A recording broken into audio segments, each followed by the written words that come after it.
और ये कहीं ना कहीं बात माननी होगी कि हाँ, बेरोज़गारी है, बेरोज़गारी दर ज़्यादा है और ज़रूरत है उस तरफ ध्यान देने की।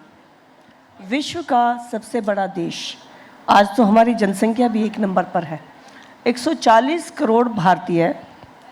तीसरी बार अगर प्रधानमंत्री श्री नरेंद्र मोदी जी की सरकार बना देते हैं, आज भारत के मोस्ट ऑफ द स्टेट्स में भाजपा मेजॉरिटी से है, सबसे ज़्यादा जिसके सांसद हैं, विधायक हैं, निगम है।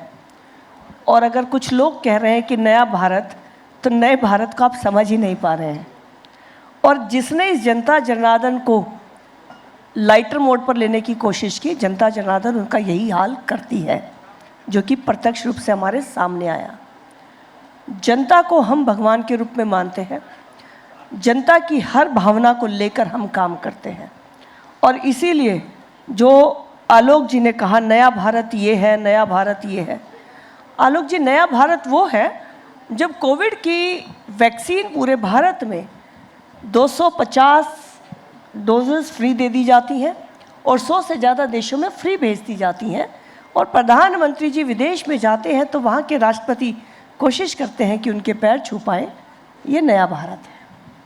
आज नया भारत, जैसा कि प्रेम जी ने कहा कि चाहे वहाँ की सरकार या उग्रवाद के बीच में सीरिया की हमने लड़ाई देखी हो, हमने अफ़गानिस्तान का गृह युद्ध देखा हो, हमने रशिया यूक्रेन की लड़ाई देखी हो, जब भारत के साथ पड़ोस के देश के बच्चे अगर तिरंगा हाथ में लेकर आ जाते हैं तो नया भारत ये है।